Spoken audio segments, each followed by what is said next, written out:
afternoon and thanks for joining us. I'm Judy Simpson. Today on the program we welcome the president of AARP. AARP is one of the largest membership organizations in the country with some 37 million members, and one of them is Robert Romasco. He's a former corporate executive specializing in marketing and brand development. He's been a member of AARP's all-volunteer board of directors since 2006. He was named president in 2012. Thanks so much for being with us. Great to be with you. Now, we're in the information era, and I think one of the interesting pieces of your background is that you worked in public opinion polling in the 1960s, and you actually revolutionized the way that was done. Can you tell us a little bit about that? Well, up until that time, the formal way of interviewing people would be to contract with independent housewives to go door to door, knock on people's doors, and administer the questionnaire. And that would take about 6 weeks to do the whole process. In 1969, Senator Kennedy drove off the Chappaquiddick Bridge, and there was a serious problem. We had the contract with the Globe. My polling director came in and said, gee, wouldn't it be great if we could do a poll? But it takes too long. I said, well, we can try the telephone. So he said, do you think we could do it? I said, well, let me give it a try, and if we're not successful, no one will know the difference. Right. So I organized it, did the sample, and in 6 days we had a legitimate sample asking questions about Senator Kennedy's, should he stay in office, and published a story. And that led us to create a whole new way of gathering information, using the telephone to get results quickly and positively. And we built a firm that did polling in all the New England states for about 6 or 8 years. It was a great experience. Tell me a little bit about your background, because your upbringing really shaped who you are and how you've operated through the years. Well, I think the thing that's most relevant to my AARP experience was my dad died before I was born, and my mom had to raise my sister and I on part-time seamstress wages and Social Security survivor benefits. So I understand truly what it means for that money to come into a household. It was, in our household, the difference between eating and not eating. Mm-hmm. And I'm forever grateful for that, because this country invested in me. And I've had the privilege of leading a great life, but without those supports, I'm not sure I'd be where I am today. And so what's your focus with AARP? What do you think is the most prominent thing that you want to work on? Well, I have been working on being, as president, as volunteer president, my role is to be the chief volunteer spokesperson for the organization. That also means chief listener. What that means is I travel the country and I visit our various state offices, like here in Vermont, and listen to our members, meet with our very talented staff, and bring those observations both back to the boardroom to make sure that we as a board don't lose touch with the people we serve, the 37 million members we have, and the 100 million of us that are over 50.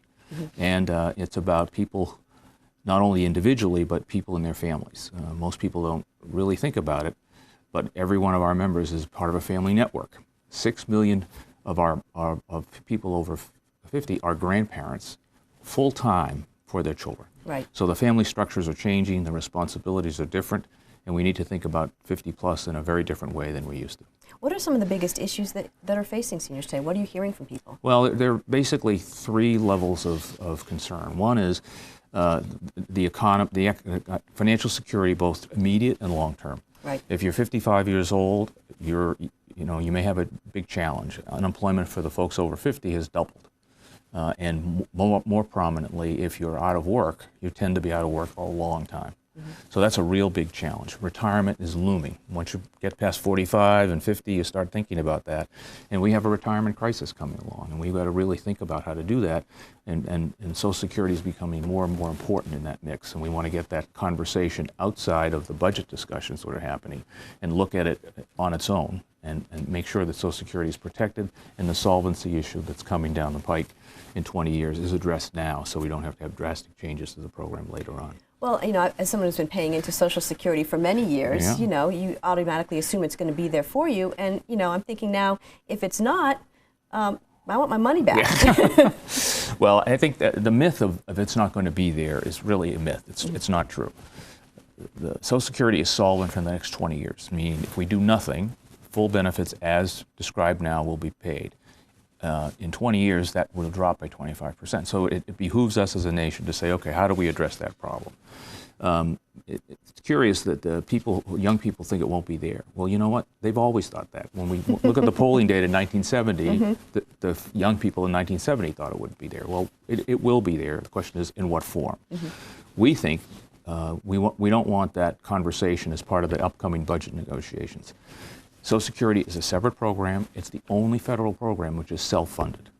You know, everything else comes out of the big general pot. These are out of our payroll taxes, both employer and employee. We've all been paying in it for years. It's designed to be part of a three-legged stool. When it was originally designed, it was supposed to be foundational. You had your pension and you had personal savings. Well, let's look at the three-legged stool. Pensions, all those that think, I was in a meeting the other day in Virginia, about 200 folks, and I asked, how many of you have pensions? And almost everybody raised their hand. I said, how many of your children have a pension? 3 people raised their hand.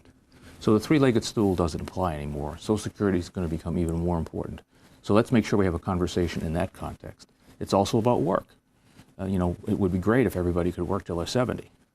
Well, the jobs aren't there yet. There aren't enough Walmart greeter jobs to take up everybody. So we've got to think about how retirement's going to be affected and what role Social Security is going to play, and ask ourselves the question, what kind of country do we want, what can we afford, and what are we willing to pay for in that context?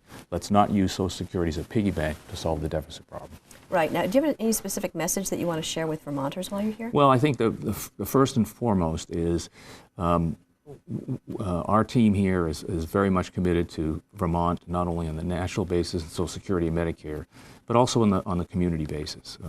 We've been very active here in terms of working with different community organizations, particularly here in Burlington, to say, how do we make this a livable community for all ages? And there's a lot of partnership work and a lot of work doing there. Our You've Earned a Say campaign basically allows people to get involved in understanding the Social Security and Medicare challenges, look at the solutions, and make up their own minds. Engagement of the individual is the most important issue here.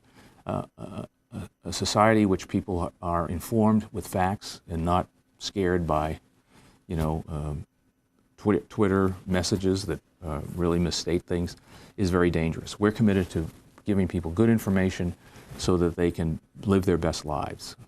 What does it mean to have a livable community? Well, I think if we think about it, the future is going to be something we've never seen before. We have an aging profile in the country. We all know that. Right. Next year, every baby boomer will be over 50. Wow. Every one of our 80 million baby boomers. Well, that means we're going to have a huge group of folks, and we're going to have a society where 1 in 5 of us is going to be over 65 in 20 years. That's never happened in the history of mankind. So we can't go to the library and get a book and say, gee, how do you do this? So we have an opportunity to shape the society so we have a society where we live together, we change our transportation modalities, you know, we even design our buildings differently. So, you know, one of my colleagues, his mother said to him, if I can't hear the sound of a baby crying, I don't want to be around, which means we don't want to segregate people in old age homes and young. We want to live together and how we have intergenerational solidarity. So what does that mean for transportation systems, health systems, you know, our municipal finances, you know, facilities that are available, employment, right? Employment's a very big deal. You know, smart companies are figuring out that experienced workers are valuable as opposed to a burden. How do we change that perspective, and how do we get people involved so they can help not only their everyday lives, but shape the communities that they live in? Well, as you mentioned, it's a tremendous resource. Right. You know, as far as a pool of talent goes. Huge, and smart companies are figuring out ways to design work and flexible workplaces that accommodate our needs. Long-term care, how many of us are not experiencing some long-term care challenge in our family? How do you accommodate that, support that, and still have a full-time job and meet your family responsibilities? Right. Lots of challenges, but lots of opportunity. One of the great things is we just published a study called on longevity, the longevity economy, that basically says it validates the fact that folks over 50 represent about 42% of the economy. So, you know, when I went to business school, when you had 42% of anything, that was a business opportunity to figure out how do you capture the power of the free market to basically design things differently, offer new products to meet the needs of people, whether we're 55, 65, or 75, that will help us live our best lives and contribute. It's about caring and contributing. We have to care for each other, but everybody I know wants to contribute, wants to pull their weight, wants to do something that makes valuable contribution to their society. One of the recent initiatives by AARP Vermont involved the State Attorney General in a series of free forums about fraud prevention. That is a huge issue for seniors. What can be done, or what do you see from AARP's standpoint about senior fraud? Well, senior fraud is a huge problem. Just to give you some sense of the scale of it, MetLife did a study about a year ago and that documented that senior fraud equals about $3 billion a year. And that goes anywhere from somebody driving in your driveway and offering you a deal on, red flat top in your driveway to send money to me because you just won the lottery here in some far off place. So the first issue is AARP is very active in informing people. We have fraud centers that call people up and warn them that if there's a scam in their neighborhood, and a whole set of protocols that people should think about. And that's not only true for individuals, but for family members. If you have an older relative, you want to make sure that he or she is not being accosted by this. You want to make sure you never give out your personal information over the phone. Right. And that's a very common scam. People literally call people up and represent themselves from the government or something like that and start asking for stuff about your Social Security number. Never, ever give that information out. That's personal, private, and that's a sure way to make sure that and if people start calling you up on the phone, hang up. Just hang up. And inform your family and say, look, I'm getting these calls or I'm getting this stuff. And, we work very hard to inform our folks, work with law enforcement, and make sure that people are aware of the scams and frauds. They're serious. And I just testified at the U.S. Senate about to raise that issue about these lotteries that call people up. And right. It's literally hundreds of thousands of dollars from individuals. It's shameful, and as one U.S. Senator said to me, there should be a special place in hell for these people that take money from the vulnerable and the frail. As someone who just recently got their AARP card in the mail, you get the envelope and you see the card and you say, oh, okay, it's kind of a reality check. But how do I take then the next step to say, okay, well, what does this really mean, and what are some of the resources, and how do I access that information? Well, the first place to go is basically go to the website, aarp.org, and you can sort of walk around and see what tickles your fancy, whether it's the discounts that we provide, information about Social Security, information about Medicare and Social Security in terms of the legislative advocacy, what's going on in your state. So there's lots of places to go and lots of places to access. There's the economic issues about adding value in the marketplace, which is, getting the discounts and the value. There's information about when I should take my Social Security. Should I file when I'm 62 or wait till I'm 70? That kind of stuff. There's a caregiving site, so that people can go and say, okay, when I'm faced with the caregiving challenge, what do I do? Where do I go? And what are the resources available to me? And there's sort of fun stuff. People go on and play games, or they form communities where there are people who are, maybe Red Sox fans want to get together. Well, we do that together.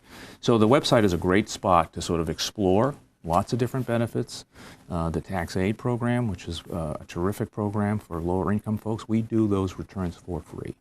Last year for 2 million people we did tax aid and about $1.3 billion in refunds. And I think we had over $1 million in refunds just in the state of Vermont for thousands of Vermont families. Now AARP relies on volunteers. How important is volunteerism? Well, you're looking at the chief volunteer, so it's critical. The AARP has 2,300 paid staff, 5 here in Vermont, all across the country, and they're terrific. But without the volunteers, we wouldn't have the ability to serve as many people as we do. We literally have tens of thousands of volunteers who are either advocates or somehow participating in one of our programs, whether it's Drive to End Hunger, Driver Safety, or Tax Aid, or simply volunteering on an individual basis. Volunteerism is a great thing. People say, oh, that's wonderful if you give of your time, which is terrific. But it's also very rewarding. The sort of dirty little secret is I get as much out of volunteering as I give, because it's very nourishing, it's affirming. As we move in the second stage of life, we ask the 2 fundamental questions more frequently. Did it matter that I was here? And did I leave it better than I found it? And volunteerism actually gives you a way to answer those questions in the most positive way. And I think anybody who I've ever talked to who is a volunteer say they get way more out of it than they give. Yeah, and that's been true for me, and I'm just delighted to keep on giving because it nourishes me, because we're helping millions of people. We're helping people who are facing the reality that says right now, 20% of us are doing okay. 1% of us are doing really okay. And as one member said to me in Oklahoma, Rob, I'm just trying to get to Friday. And I think that sums it up, and that sums up the service that we have. We're committed to helping every American age with dignity and purpose, and live their best lives.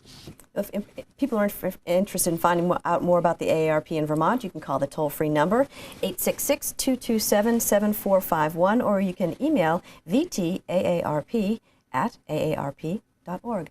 I want to thank you so much for coming in and sharing some time with us. It's been a pleasure. Thanks. That's our program for today. I'm Judy Simpson. We'll see you again next time on Across the Fence. For a video copy of today's program, call toll-free 1-888-ATF-3430.